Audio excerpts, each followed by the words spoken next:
अस्सलाम वालेकुम नाजरीन, मैं हूं अहमद मंसूर।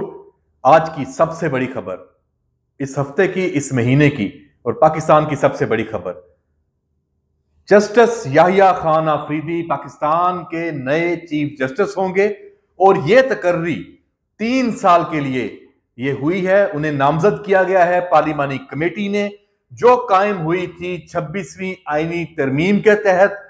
और पार्लिमान ने यह फैसला, जो 3 रुकनी जो पैनल था, सीनियर जजेस, सीनियर मोस्ट जजेस, उनमें से किया है। पहले नंबर पे जस्टिस मंसूर अली शाह थे, दूसरे नंबर पे जस्टिस मुनीब अख्तर थे और तीसरे नंबर पे जस्टिस याहिया खान आफरीदी थे।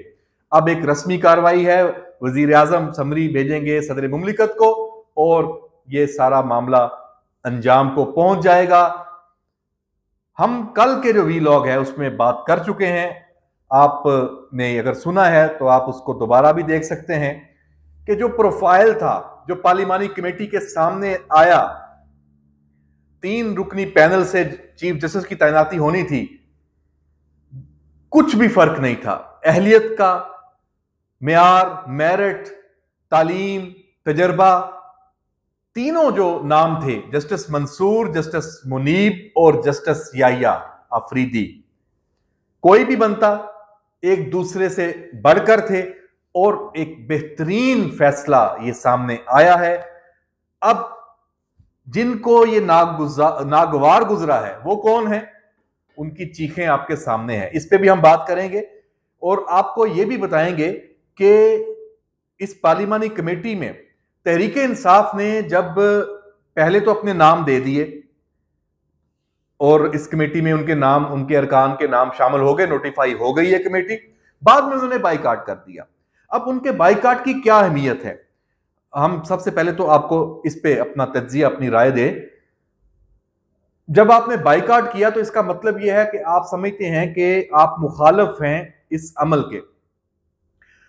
आप कमेटी में जाते तब भी आप मुखालफत करते, आप मुखालफत करते तो आपके जो ये 3 वोट हैं ये मुखालफत में पड़ते। एक ने अभी भी मुखालफत की है, वो चाहे वो JUI के कामरान मुर्जा हैं जिनका नाम सामने आ रहा है या कोई भी, इन कैमरा चूंकि ये इजलास था तो हम इस पे बात नहीं करते।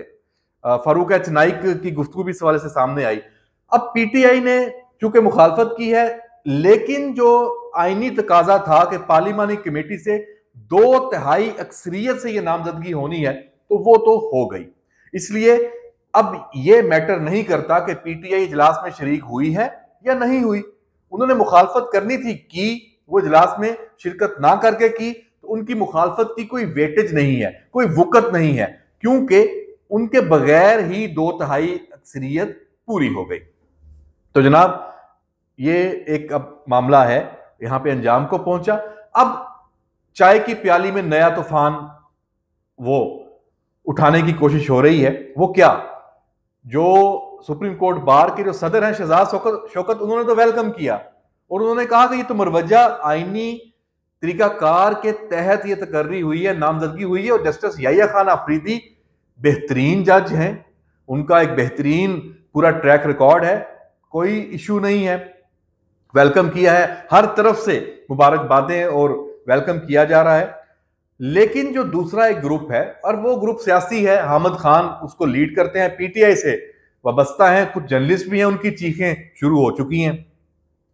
अब उनकी चीखें क्या है कि हम तो नहीं मानते और इस पे एहतजाज करेंगे या कोई वुकला तहरीक नाम की कोई चीज चलाएंगे। वुकला भी इसमें अब डिवाइडेड है, अभी वुकला तहरीक वुकला नहीं चलाएंगे, ये तो एक वही टोला है जिसको ये सारा अमल, आईनी अमल है, वो कबूल ही नहीं था।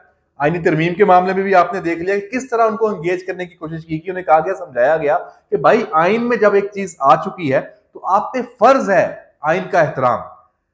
तो नाजरीन, मैं यहां पे एक तजवीज देता हूं और मेरा ये मुतालबा है, मैं समझता हूं कि ये मुतालबा हर पाकिस्तानी का होना चाहिए।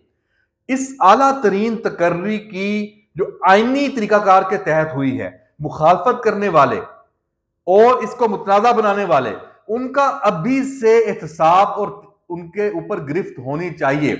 इसकी कत्तन किसी को इजाजत नहीं होनी चाहिए कि इस आईनी तकर्री जिसके ऊपर पाकिस्तान का निजाम इंसाफ, उसकी अब बुनियाद पड़ी है कि जो माजी में गलतियां हुई हैं, जो एक सहूलतकारी का निजाम चल रहा था, उसको आगे बढ़ाने का अभी भी जो जिनकी ख्वाहिश है उनका कला कमा अब होना चाहिए। तो इसमें अब देखें कि एक्स पे, ट्विटर पे, सोशल मीडिया पे जो भी खुराफात बक रहा है उसकी गिरफ्त हो, उनको आजादी नहीं होनी चाहिए, वरना ये फिर सारा जो अमल है ये इसके वो सम्राट नहीं आएंगे और पाकिस्तान जो इस्तेहकाम की जानिब उसका एक कदम, बहुत बड़ा कदम उठ चुका है इस तकर्री से और 26वीं आईनी तरमीम से, उसको नुकसान पहुंचेगा। तो इसकी इजाजत नहीं होनी चाहिए। और अब अहमद खान तो कर रहे हैं जी जस्टिस याहिया अफरीदी इसको कबूल नहीं करेंगे। क्यों नहीं करेंगे? लॉजिक क्या है, वजह बताएं। जब ख्वाजा आसफ की हमने इस पे बात सुनी, जो कमेटी के रुकन भी है, उन्होंने कहा कि सब मोहतरम थे जजेस जिनको हमने डिस्कस किया और ये एक इन कैमरा सेशन था और हमने ये तय किया है कि अंदर जो बात हुई है वो बाहर नहीं आएगी और जो जजेस चीफ जस्टिस नहीं बन सके उस दौड़ में शामिल थे वो सुप्रीम कोर्ट का हिस्सा रहेंगे। अब ये उनके ऊपर है कि वो इस्तीफा दे। अब ये आवाजें आनी शुरू हो गई हैं कि सीनियरिटी जब होती है या कि 3 का पैनल है, उसमें जो सीनियरिटी में तीसरे नंबर पे हैं, तो एक रवायत जैसे फौज में भी है, आर्मी में भी है कि आप 4-5 का पैनल जाता है, आर्मी चीफ जो बन जाते हैं, जो चेन ऑफ कमांड का एक वकार है, तकद्दुस है, जो बाकी हैं वो रिजाइन दे देते हैं कि जो बन गए हैं, कमांड जिनके पास आ गई है, वो ये फील ना करें कि मेरे साथ ये दूसरे कंफर्टेबल होंगे नहीं होंगे, कि ये भी वफादात का टकराव भी हो जाता है कि ये भी उसमें थे दौड़ में चीफ जस्टिस बनने की, ये नहीं बन सके। तो ये तरीकाकार यही है।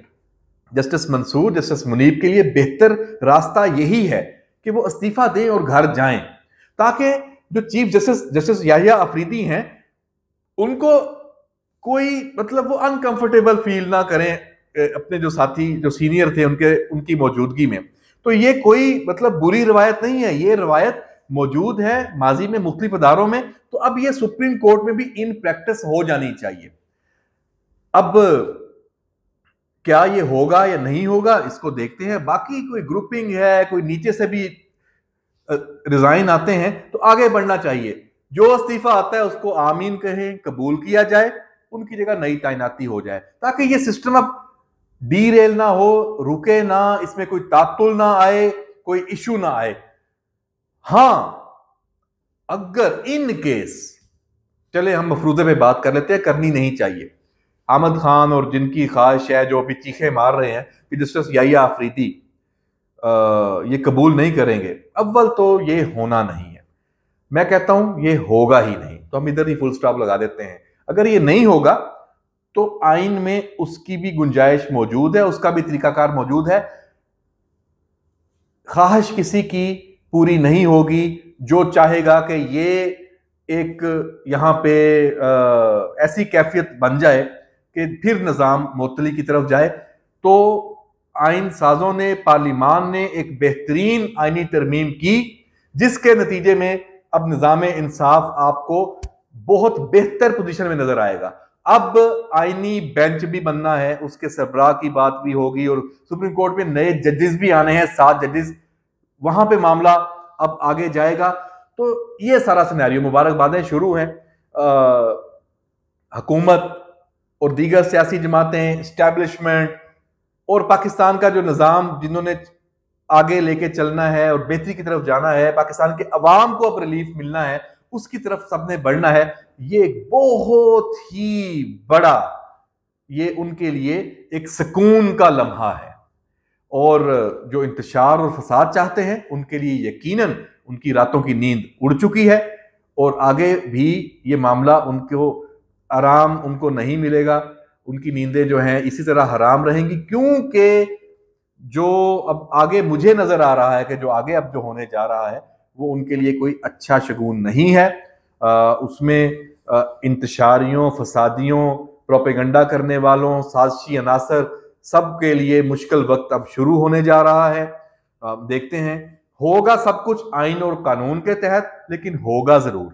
तो हमें भी उसको देखना है कि कैसे होगा, इस पे नजर रखेंगे। खबरें अब रोज नई नई आएंगी, ये मामला भी आगे जाएगा। बाल आज के वीलॉग में पूरी कौम को, पाकिस्तान में जमहूरियत पसंदों को, पार्लिमान को मजबूत देखने वालों को, सबको मुबारकबाद। इजाजत दीजिए, अल्लाह हाफिज।